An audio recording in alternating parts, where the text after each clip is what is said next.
ആലുവ ജില്ലാ ആശുപത്രിയിൽ പനിക്ക് ചികിത്സ തേടിയെത്തിയ 6 മാസം പ്രായമുള്ള കുഞ്ഞിന് കൂടിയ അളവിൽ മരുന്ന് നൽകിയെന്ന് പരാതി. തുടർന്ന് കുഞ്ഞിന് ശാരീരിക പ്രശ്നങ്ങൾ ഉണ്ടായെന്നും പരാതി. കുഞ്ഞിന്റെ രക്ഷിതാക്കളുടെ പരാതിയിൽ ഡോക്ടർക്കെതിരെ കേസെടുത്തു. വിവരങ്ങളുമായി ഉമേഷ് ചേരുന്നുണ്ട്. ഉമേഷ്, ഇപ്പോൾ നിലവിൽ കുഞ്ഞിന്റെ ആരോഗ്യസ്ഥിതി എങ്ങനെയുണ്ട്? എന്തൊക്കെയാണ് വിവരങ്ങൾ?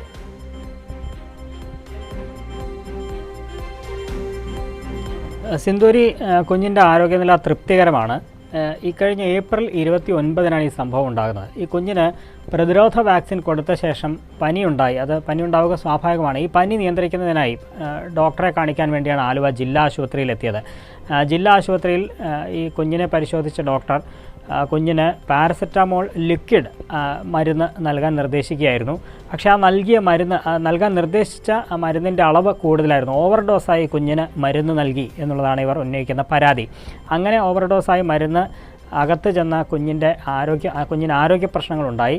അതിനുശേഷം ആലുവയിലെ തന്നെ ഒരു സ്വകാര്യ ആശുപത്രിയിൽ ചികിത്സ തേടേണ്ടതായിട്ട് വന്നു. അങ്ങനെ 5 ദിവസത്തെ ചികിത്സയ്ക്ക് ശേഷമാണ് കുഞ്ഞിൻ്റെ ആരോഗ്യനില തൃപ്തികരമാകുന്ന അവസ്ഥയിലേക്ക് എത്തിയത്. പക്ഷേ ഈ 5 ദിവസം കൊണ്ട് ഏതാണ്ട് 80,000-ഓളം രൂപ ഇവർക്ക് ചെലവിടേണ്ടിയും വന്നു എന്നുള്ളതാണ്. കുഞ്ഞിൻ്റെ ആരോഗ്യനില നിലവിൽ തൃപ്തികരമാണ്. ഈ സംഭവത്തിന് ശേഷമാണ് കുഞ്ഞിൻ്റെ രക്ഷിതാക്കൾ, ആലുവ കീഴ്മാട് സ്വദേശികളാണ് അവർ, ജില്ലാ ആശുപത്രിയിലെ ഡോക്ടർക്കെതിരെ പോലീസിൽ പരാതി നൽകുകയും പരാതിയുടെ അടിസ്ഥാനത്തിൽ ഡോക്ടർക്കെതിരെ പോലീസ് കേസെടുക്കുകയും ചെയ്തിട്ടുണ്ട്.